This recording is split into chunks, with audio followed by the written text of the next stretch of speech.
We've been talking bosses for 3 episodes now. We've had a space alien, a gang leader, and a mutated bug. The next logical step would be something even more mutated, right? Well, just when you thought the game had earned your trust, you get thrown quite a curveball. For some reason, a reason never really fully addressed, when you confront the police department about granting you safe passage to the next town, for your world-saving mission, of course, the entire doggone police department tries to kill you, or at least maim you quite hard. This episode of Earthbound Bosses isn't just a single boss, but a 5-phase boss that comes to a head with a big baddie, Captain Strong. In order to set up this fight, let's take a step back. When you exit Giant Step and head back to Onett, you'll be stopped by an angry police officer. He wants you to go to the police station. Unfortunately, you're going to have to, because the road to the next town is barricaded. Your hands are tied, so you investigate to see what the police needed. If you go straight to the police station, like I imagine most people do on their first run, you may be overtaken by the battle you're getting into, so let's go over some preparation first. Hopefully you've had a chance to level up a bit in the Titanic Ant Cave and you've reached level 10. You'll have barely enough strength to get through at this stage, so if you feel like you'd benefit from a higher level, make sure to level up more. The caves are the best place to do that at this point. Also, you should have a bunch of money and really nothing to spend it on, so make sure you stash up on hamburgers. Once you've checked all those boxes, but before you go to the police station, stop at Frank's, restore your HP and PP, then save at the hotel. The police in Onett have a fairly horrible reputation. They come off arrogant and dismissive after the meteorite crashes. They are known to turn a blind eye on what seems to be the only crime in the town, the sharks.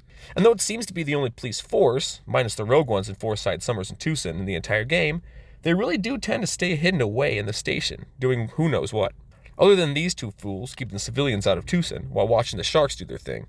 Even as the game begins, the officers have set up a ridiculous amount of roadblocks following the meteor landing, with even one quipping that they are going for the world record. The corrupt police, or whatever you want to call them, doesn't seem to sneak up on you if you're paying attention, but it's our time to give them the wake-up call they need. When you enter the police station, talk to Captain Strong, and he'll take you into the back room.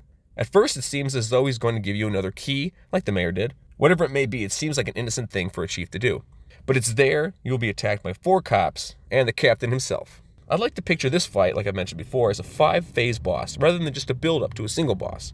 Anytime you can't recharge between fights, I kind of consider it a single fight with multiple phases.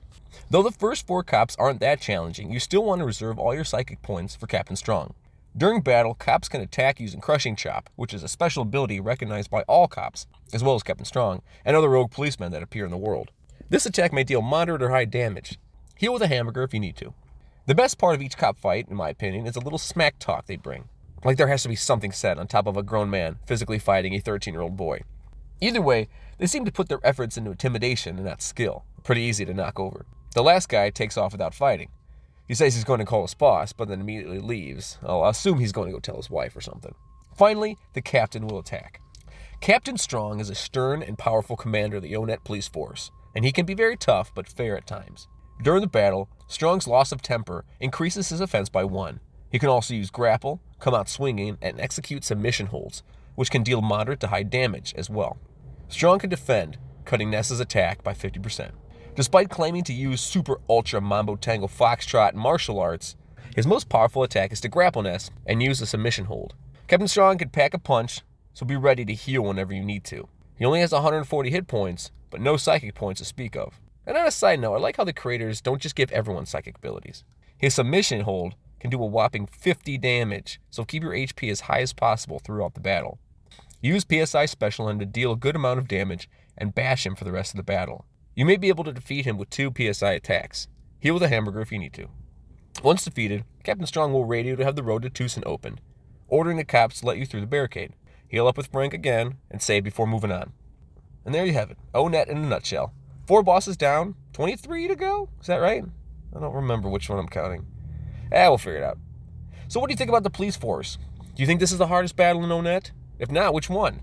Also, which one of the police says the best line before the fight? Let me know in the comments, and I will see you next time when we go to Tucson and things get weird there. Thanks for watching the video all the way to the end. If you'd like more Earthbound videos, click the playlist on the left to see more boss videos, and the video on the right will take you to an Earthbound theory. Enjoy!